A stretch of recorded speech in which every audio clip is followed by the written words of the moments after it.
انا بے شک الذین جن لوگوں نے ان الذین بے شک جن لوگوں نے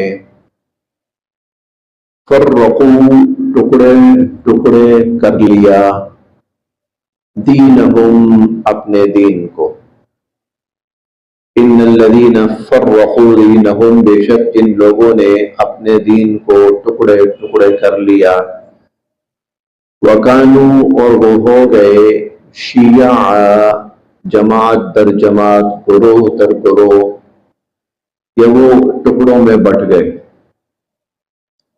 لستا نہیں ہے آپ کو منہم ان سے فی شیء کوئی سروکار کوئی لینا دینا کوئی تعلق واسطہ لست منہم فی شیء آپ کا ان سے کوئی تعلق نہیں آپ کو ان سے کوئی سروکار نہیں آپ کا ان سے کوئی لینا دینا نہیں انما بے شک امرہم ان کا معاملہ الی اللہ اللہ کے سپرد ہے انما امرہم الی اللہ بے شک کہ ان کا معاملہ اللہ کے سپرد ہے ثم پھر ینبئ اللہ تعالی بتائیں گے ہم ان کو ثم ينبئهم پھر اللہ تعالیٰ انہیں بتائیں گے بما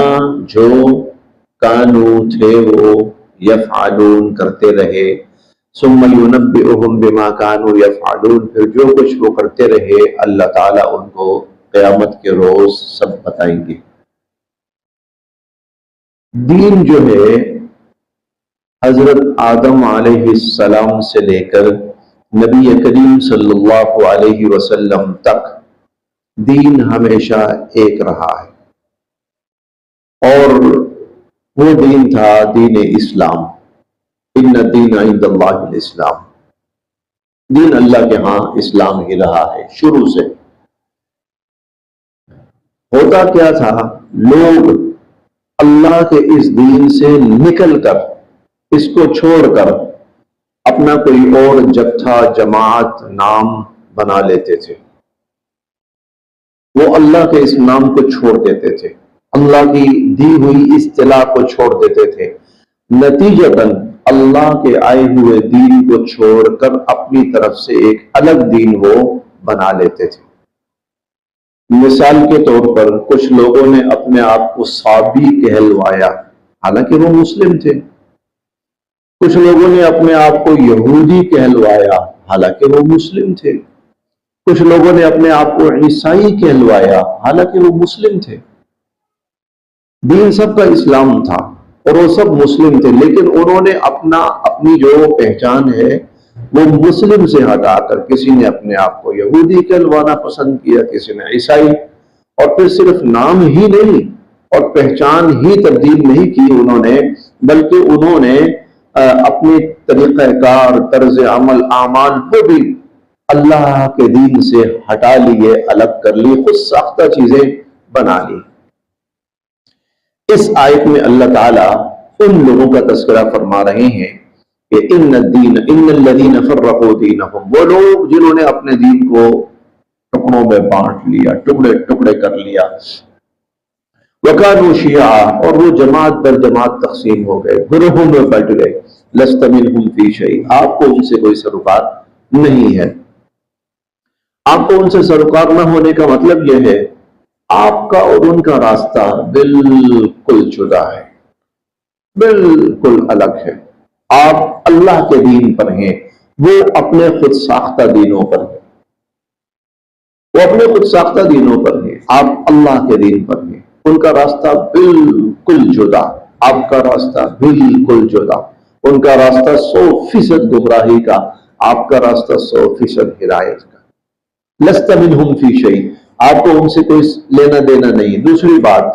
اگر انہوں نے جو بھی غلط کیا اسلام چھوڑا کوئی اور نام اپنایا تو آپ پر کوئی اس کا بوجھ نہیں ہے آپ سے اس کی کوئی باز پرس نہیں ہے کل قیامت والے دن آپ سے اس کا کوئی سوال نہیں انما امرہ الی اللہ ان کا معاملہ اللہ کے سپرد ہے ثم ينبئهم، اللہ ان کو بتائیں گے بما كانوا يفعلون، جو کچھ وہ دنیا میں کرتے رہے، جو کچھ وہ دنیا میں کرتے رہے، اللہ پھر ان کو خود بتائیں گے کہ تم نے میرے دین کے ساتھ کیا سلوک کیا، کیا حشر کیا۔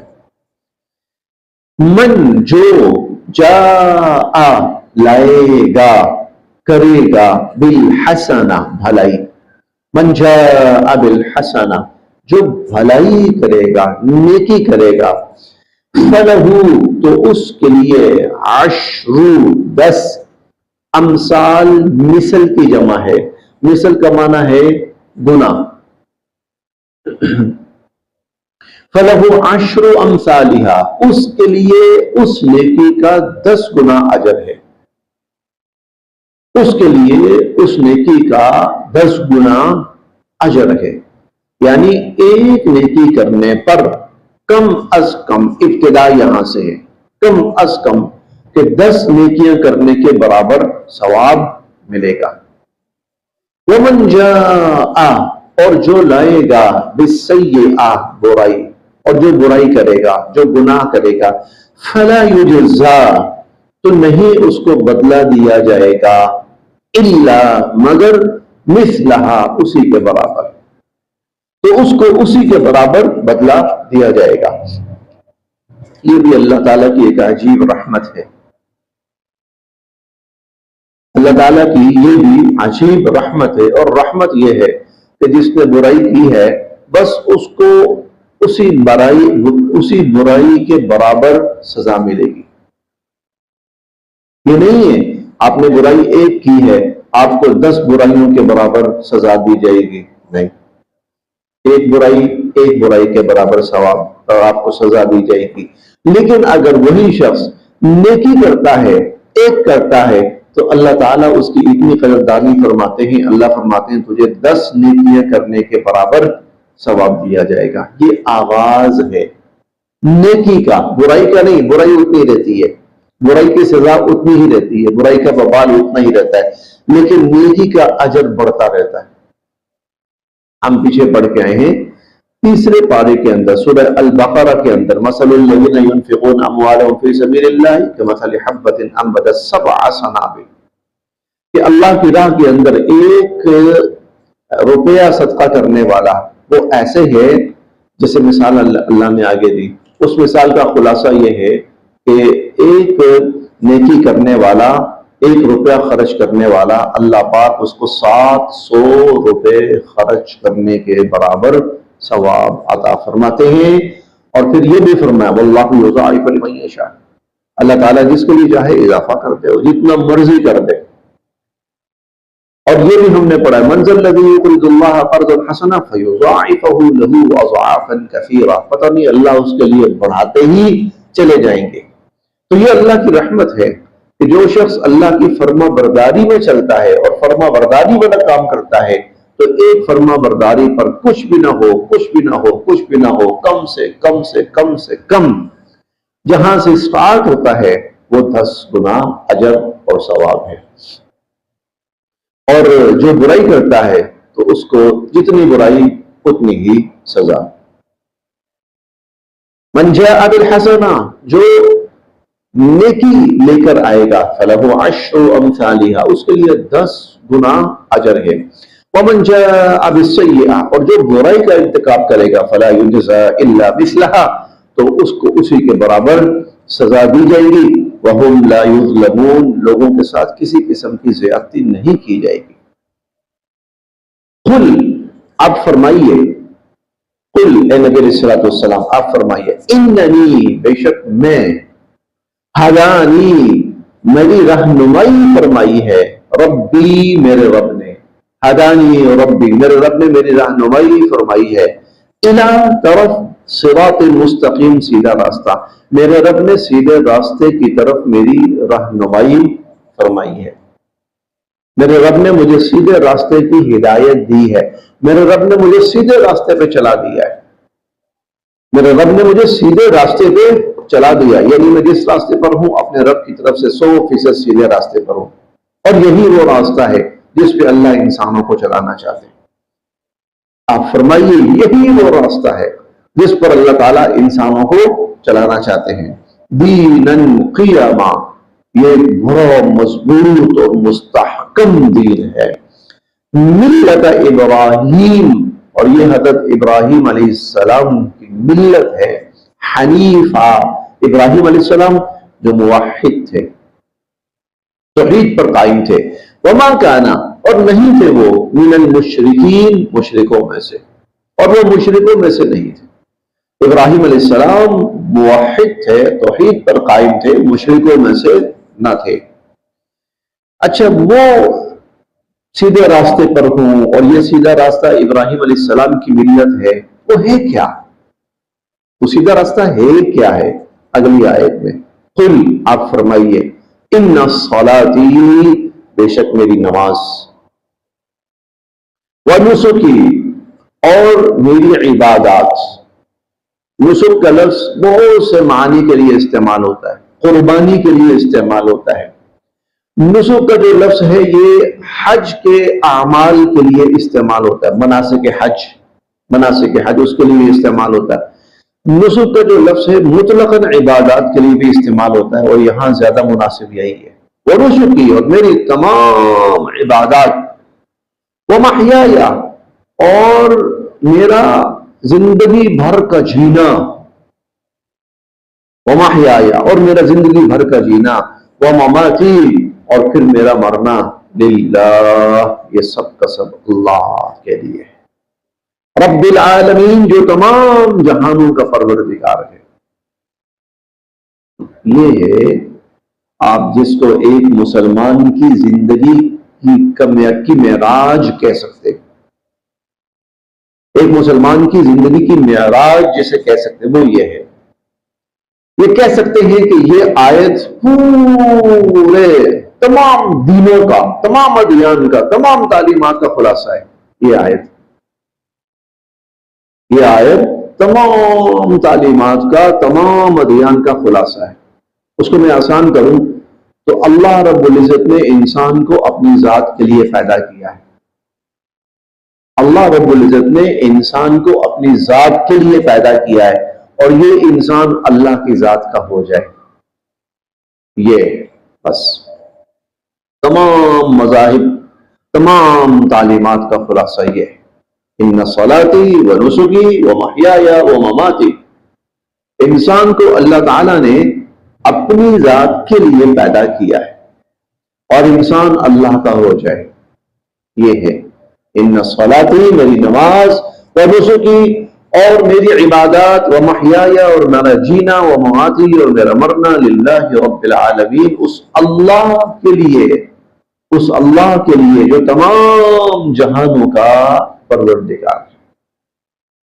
گویا زندگی پیدا ہونے سے لے کر مرنے تک ایک مسلمان جو بھی قدم اٹھائے، چاہے وہ عبادات کی شکل میں ہو، چاہے وہ اخلاق کی شکل میں ہو، معیشت ہو، معاشرت ہو، ہاں، اور لین دین ہو، کاروبار ہو، ملازمت ہو، رشتے ناتے ہوں، اولاد بچے ہوں، سب میں اس کا ایک مقصد ہو کہ میرے ہر عمل سے میرا اللہ راضی ہو جائے، اور میں نے ہر عمل اس طرح کرنا ہے جس طرح اللہ نے کہا ہے. جس طرح اللہ نے کہا ہے اس طرح کرنا ہے، اور اللہ مجھ سے راضی ہو جائے. ان صلاتی ونسکی ومحیای ومماتی للہ، میری نماز، میری تمام عبادات، اور میرا جینا، میری ساری زندگی، ومماتی، اور میرا مرنا، للہ، اللہ کے لیے، رب العالمین، جو تمام جہانوں کا پروردگار.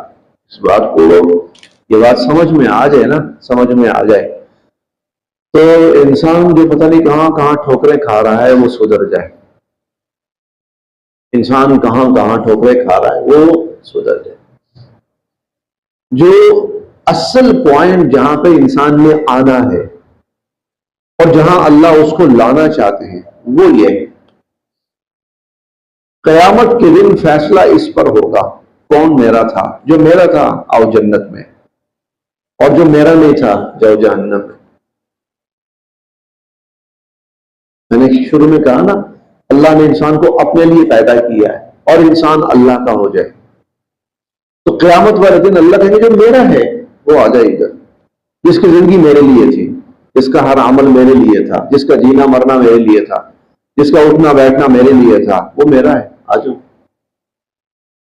اور جس کا جینا مرنا اوروں کے لیے تھا، جس کا اٹھنا بیٹھنا کھانا پینا، جس کا بھاگ دوڑ، جس کا سب کچھ اوروں کے لیے تھا، وہ جائے جہنم میں۔ قل ان صلاتي ونسكي، میرا جینا، میری نماز، میری عبادات، میرا جینا، میرا مرنا للہ رب العالمین، اس اللہ کے لیے ہے جو تمام جہانوں کا پروردگار ہے، لا شریک لہ، اور اس کا کوئی شریک نہیں، اور اس کا کوئی شریک نہیں ہے۔ وَبِذَلِكَ، اور اسی چیز کا امرت، مجھے حکم دیا گیا۔ وَبِذَلِكَ امرت، دیکھیں آج کل اس چیز کی ضرورت بہت زیادہ ہے۔ انسان جوں اللہ سے جڑتا ہے، جس شکل کے اندر بھی، عبادات کی شکل کے اندر، قرآن کی شکل کے اندر، ذکر کی شکل کے اندر، کسی بھی شکل میں، کسی بھی انداز میں انسان اللہ سے جڑتا ہے، تو وہ دنیا سے بچ جاتا ہے، تو وہ تمام شیطانی قوتوں سے بچ جاتا ہے، جو وہ اللہ سے جڑتا ہے، چاہے وہ درود پاک کے ذریعے اللہ سے جڑے، چاہے وہ قرآن پڑھنے کے ذریعے اللہ سے جڑے، چاہے وہ ذکر کے ذریعے اللہ سے جڑے، چاہے وہ عبادات کے ذریعے اللہ سے جڑے، کسی بھی شکل میں اللہ کی ذات کے ساتھ جڑے، جو جڑے گا تو وہ شیطان سے بچے گا۔ کیوں؟ جڑنے کا مطلب کیا ہے؟ اب یہ اللہ کا ہو رہا ہے، اللہ کہتے ہیں جب تو میرا ہو رہا ہے تو میں پھر تجھے دنیا کے ہاتھوں کیوں پریشان ہونے دوں، دنیا کے ہاتھوں میں تمہیں کسی مشکل میں کیوں ہونے دوں۔ دیکھیں بندہ بسم اللہ الرحمن الرحیم پڑھتا ہے، شیطانی قوتیں یکدم پیچھے ہٹ جاتی، اعوذ باللہ من الشیطان الرجیم پڑھتا ہے، شیطانی قوتیں یکدم پیچھے ہٹ جاتی، لا حول ولا قوت الا باللہ، تمام شیطانی قوتیں یکدم پیچھے ہٹ جاتی۔ آیت الکرسی پڑھتا ہے، آیت الکرسی پر تو حضور علیہ الصلوۃ والسلام کا فرمان ہے صبح سے شام تک شیطانی قوتیں بھاگ جاتی ہیں اس سے، صبح پڑھے تو شام تک، شام کو پڑھے تو صبح تک، شیطانی قوتیں کیوں؟ یہ ان تمام چیزوں کے ذریعے اللہ سے جڑ جاتا ہے۔ نماز پڑھے، ایک نماز سے لے کر دوسری نماز تک، وہ ایک حدیث مبارکہ ہے، ہم نا اس بات کو تھوڑا سا ہلکا لے لیتے ہیں، جو 5 وقت نماز کا اہتمام کرتا ہے، حضور نے اس کی ایک فضیلت یہ بیان فرمائی ہے، اللہ اس کو اپنے ذمے میں لے لیتے ہیں، اللہ کہتے ہیں یہ میرے ذمے میں۔ ذمے کا مطلب کیا ہے؟ فی ذمت اللہ، ذمے کا مطلب کیا ہے؟ اب کوئی تجھے کچھ کہہ کے دکھائے، کوئی تیرا کچھ کر کے دکھایا، میں نے تجھے اپنی کسٹڈی میں لے لیا ہے، اپنی تحویل میں لے لیا ہے، اپنی حفاظت میں لے لیا ہے۔ جو 5 وقت نماز پڑھتا ہے اس کی ایک فضیلت حضور علیہ الصلوۃ والسلام نے، تو جو اللہ سے جڑتا ہے نا، اللہ اسے باقی تمام مخلوقات سے، تمام شرور سے، تمام شیطانوں سے، شیطانی قوتوں سے اللہ اس کو بچا لیتے ہیں۔ لا شریک لہ، اس اللہ کا کوئی شریک نہیں۔ وَبِذَلِكَ، اور اسی کا امرت، مجھے حکم دیا گیا، وَأَنَا، اور میں اول، سب سے پہلے ہوں، المسلمین، فرما برداری کرنے والوں میں۔ اے نبی علیہ الصلوۃ والسلام آپ اعلان کیجئے، سب سے پہلے میں ہوں اللہ کی فرما برداری کرنے والا۔ قل، آپ یہ بھی کہیے، اغیر اللہ، کیا اللہ کے غیر کو ابغی، میں بناؤں، ربن، اپنا رب، اللہ کو چھوڑ کر کسی غیر کو رب بناؤں میں؟ اللہ کو چھوڑ کر کسی غیر کو، کسی اور کو میں رب بناؤں یا بطور رب میں ڈھونڈوں، اللہ کو چھوڑ کر کوئی اور رب ڈھونڈوں میں؟ وَهُوَ، جبکہ وہی تو رب ہے، کل شیء، ہر چیز کا، وہی ہر چیز کا رب ہے اور اس کے سوا کوئی رب نہیں۔ وَلَا تَكْسِبُ، کل نفس الا علیہا ولا، اور جو بھی تکسبو کمائے گا، کل نفس کوئی بھی شخص، ولا تکسب کل نفس الا علیہا، اور ہر شخص جو بھی کمائے گا، الا مگر، علیہا اس کا وبال اسی پہ ہوگا، ولا تکسب کل نفس الا علیہا، اور نہیں کماتا ہر شخص کچھ بھی، الا علیہا مگر اس کا وبال اسی پہ ہوگا، ولا اور نہیں، تزر بوجھ اٹھائے گا، وازرۃ کوئی بوجھ اٹھانے والا، وزر اخرى وزر بوجھ اخرى دوسرے کا، ولا تزر وازرۃ وزر اخرى، اور کوئی بوجھ اٹھانے والا کسی دوسرے کا بوجھ نہیں اٹھائے گا، ثم پھر الی ربکم تمہیں اپنے رب کی طرف، مرجعکم لوٹ کر جانا ہے، پھر تم نے لوٹ کے اپنے رب کی طرف جانا ہے، فَيُنَبِّئُكُمْ وہ تمہارا رب تمہیں بتائے گا، بما جو کنتم تھے تم، فیہ جس میں، تختلفون اختلاف کرتے، تم جن چیزوں میں اختلاف کر رہے تھے تمہارا رب پھر تمہیں بتائے گا۔ اور قرآن میں جو یہ اختلاف کا لفظ آتا ہے نا، اس سے مراد ہوتا ہے اللہ کے دین کو چھوڑ کر یا دین کی کسی چیز کو چھوڑ کر کچھ اور اپنانا، ہٹنا، الگ ہونا، جدا ہونا۔ اختلاف کا مطلب کیا ہے؟ یہ ہے۔ تو پھر قیامت کے دن اللہ تمہیں بتائے گا، دیکھیے یہ جو آئی نا، ہر شخص اپنا بوجھ خود اٹھائے گا، کوئی کسی کا بوجھ نہیں اٹھائے گا، ہر شخص کا کیا اس پر ہے۔ یہ کیا ہے؟ یہ تردید ہے ایک بہت بڑے غلط تصور کی، جس میں اربوں نہیں کھربوں انسان مبتلا ہے۔ اور وہ کیا ہے؟ عیسیٰ علیہ السلام سولی چڑھ کر سب کے گناہوں کا کفارہ بن گئے۔ عیسیٰ علیہ السلام سولی چڑھ کر سب کے گناہوں کا کفارہ بن گئے۔ آج بھی آپ کسی عیسائی کو پوچھیں، وہ کہے گا عیسیٰ علیہ السلام ہمارے گناہوں کا کفارہ بن گئے سولی پہ چڑھ کر۔ اچھا بھائی، گناہ تم کرو اور سولی پہ عیسیٰ علیہ السلام چڑھے، یہ کون سا دین ہے؟ یہ کون سا انصاف ہے؟ ارے بھائی، کوئی کسی کا بوجھ نہیں اٹھاتا، عیسیٰ علیہ السلام تمہارے گناہوں کا بوجھ کیوں اٹھائیں کہ تم نے حرکتیں کی ہیں؟ یا کچھ لوگ کہتے تھے کہ آدم علیہ السلام سے جو غلطی ہوئی تھی نا، یعنی غلطی نہیں تھی لیکن لوگوں کا تصور کہ انہوں نے وہ درخت کا پھل کھا لیا تھا، تو جو آدم سے غلطی ہوئی تھی نا، عیسیٰ علیہ السلام سولی پہ چڑھ کر اس کا کفارہ بن گئے۔ اللہ کہتے ہیں اگر اس کو غلطی تسلیم کیا جائے، غلطی نہیں ہے، اگر تسلیم کیا جائے غلطی تو آدم نے کی ہے تو سزا عیسیٰ کو ملے۔ یہ کیا ہے؟ وَلَا تَزِرُ وَازِرَةٌ وِزْرَ أُخْرَىٰ، کوئی بوجھ اٹھانے والا کسی کا بوجھ نہیں اٹھاتا، بلکہ وَلَا تَكْسِبُ كُلُّ نَفْسٍ إِلَّا عَلَيْهَا، جو شخص کسی عمل کا ارتکاب کرتا ہے تو اس کا وبال خود اس کے اوپر ہوگا، خود اس کے اوپر ہوگا۔ اب یہ کیا تھا؟ یہ عقیدہ کیا تھا؟ یہ اختلاف تھا۔ اختلاف کیا تھا؟ کہ اصل جو حقیقت ہے اس حقیقت سے لوگ ہٹ گئے اور غلط چیز کی طرف، غلط چیز میں پڑ گئے۔ تو قیامت کے دن اللہ تمہیں تمہارے اس اختلاف کے بارے میں بتائے گا جو تم نے اختلاف کیا۔ اسی طرح بے شمار چیزیں ابھی ہم پڑھ کے آئے ہیں پچھلی آیات میں کہ لوگوں نے اپنی طرف سے چیزیں بنائی۔ یہ کیا تھی؟ یہ اللہ کے حکم سے اختلاف کیا، انہوں نے اللہ کے حکم کو چھوڑا اور اس کی جگہ پر اپنی چیزیں رائج کی اور ان کے پیچھے چلتے رہے۔ تو ثم الی ربکم مرجعکم، پھر تم اپنے رب کی طرف لوٹ کے جاؤ گے، فینبئکم بما کنتم فیہ تختلفون، جن چیزوں میں تم اختلاف کرتے تھے اللہ تمہیں بتائیں گے۔ وہی ہے الذی، جس نے جعلکم تمہیں بنایا، خلائف، خلائف جانشین، الارض زمین میں، وہ اللہ ہی ہے جس نے تمہیں زمین میں جانشین بنایا، ورفع اور بلند کیے، بعضکم تم میں سے بعض کے، فوق بعض بعض کے اوپر، درجات درجے، اور تم میں سے بعض کے درجے بعض پر اللہ نے بلند کیے۔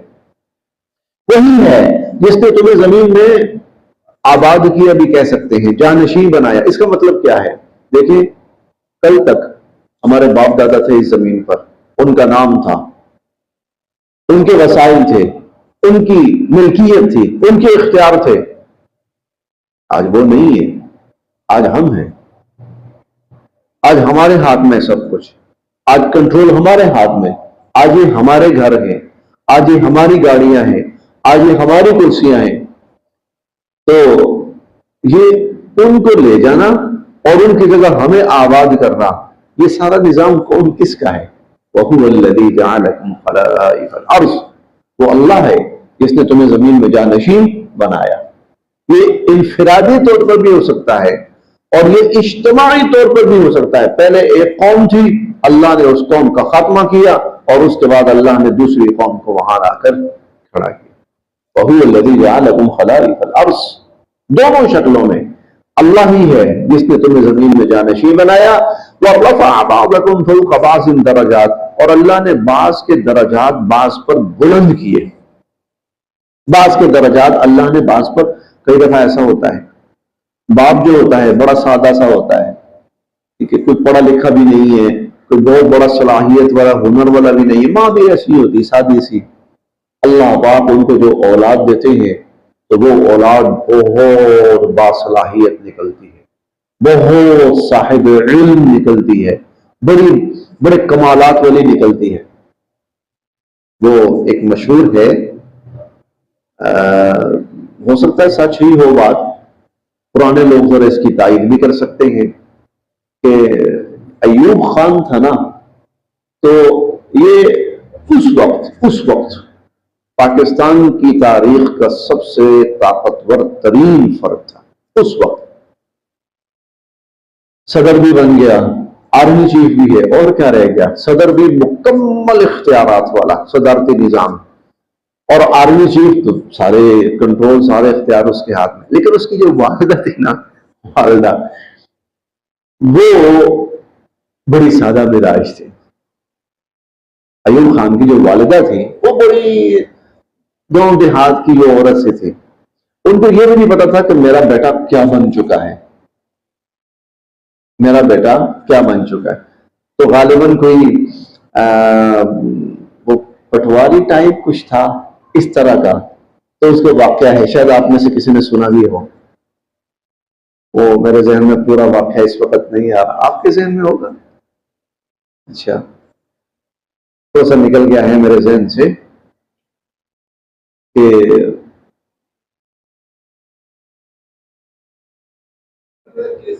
جی جی جی بالکل بالکل. اچھا، نہیں وہ ایک اور تھا، بہرحال بہت سادہ مزاج. تو والدہ تھی اس کی، ماں ایسی سادہ مزاج ہے جس کو چھوٹی سی بات بھی نہیں پتا، جس کو یہ بھی نہیں پتا. اور وہ اچھا، وہ ماں یہ سمجھ رہی تھی، واقعہ کوئی اس ٹائپ کا تھا، ماں یہ سمجھ رہی تھی کہ یہ جو پٹواری ہے نا، یہ بہت بڑا طاقتور انسان ہے، یہ بہت بڑا. اور غالباً اس نے اپنے بیٹے کو ایوب خان کو یہ کہا کہ میں اس پٹواری کو کہوں گی اور وہ کام کر دے گا. میں اس پٹواری کو کہوں گی وہ کام کر دے گا. اور جس کو کہہ رہی ہے وہ آرمی چیف ہے متحدہ پاکستان کا. پھر تو بعد میں پارٹیشن ہو گئی نا، اور جو ہے بنگلہ دیش الگ ہو گیا. تو وہ کہہ رہی ہے، وہ مطلب پٹواری کو ایوب خان سے زیادہ طاقتور اور بڑا عہدیدار سمجھ رہی ہے. ساتھی مزاج، کیا اوقات تھی اس پٹواری کی ایوب خان کے سامنے. ایسا ہوتا ہے، بعد میں آنے والا بہت صاحب علم ہوتا ہے، اللہ پاک اس کو بہت عزت دیتے ہیں. یہ سب اللہ کی طرف سے ہوتا ہے. وَرَفَعَ بَعْضَكُمْ فَوْقَ بَعْضٍ دَرَجَاتٍ، اور اللہ تعالیٰ تم میں سے بعض کے درجات بعض پر بلند فرماتے. اسی بات کو ایک اور اینگل سے دیکھیے. بسا اوقات یہ اجتماعی طور پہ ہوتا ہے. اہل عرب جو تھے وہ کیا تھے؟ اہل عرب جو تھے وہ صرف مکہ مدینہ تک تھے، بلکہ آپ مکہ زیادہ لے لیجیے، نمایاں تھا مکہ اور طائف بس. کوئی حکومت ان کو گھاس نہیں ڈالتی تھی. یہ کبھی جاتے تھے نا بادشاہوں کے پاس، حبشہ گئے، مصر گئے، بڑے تحائف لے کے جانے کہ بادشاہ ہم سے خوش ہو جائے، ہماری تعریف کر دے، اور ہمیں کوئی تحفہ دے دے تو ہم دنیا کو آ کر اپنے علاقوں میں آ کر بتائیں جناب ہمیں نا مصر کے بادشاہ کی طرف سے یہ تحفہ ملا ہے. پھر کیا ہوا؟ پھر مسلمان آئے. جب مسلمان آئے ہیں تو اللہ رب العزت نے مسلمانوں کو مصر، شام، عراق، ایران، ٹھیک ہے، ان تمام علاقوں پر اللہ نے مسلمانوں کو عزت دی، حکومت دی، غلبہ دیا، اقتدار دیا. کہاں پچھلے تھے؟ ان کا اقتدار صرف مکہ کی حد تک، طائف کی حد تک، اور اب مسلمان ہیں، ان کا اقتدار آدھی سے زیادہ دنیا پر. وَرَفَعَ بَعْضَكُمْ فَوْقَ بَعْضٍ دَرَجَاتٍ، اور اللہ ہے جو جس نے تم میں سے بعض کے درجات بعض پر بلند کیے. لِيَبْلُوَكُمْ، تاکہ تمہیں آزمائے، فِيمَا آتَاكُمْ، جو اللہ نے تمہیں عطا کیا، تاکہ اللہ تمہیں آزمائے اس میں جو اللہ نے تمہیں عطا کیا.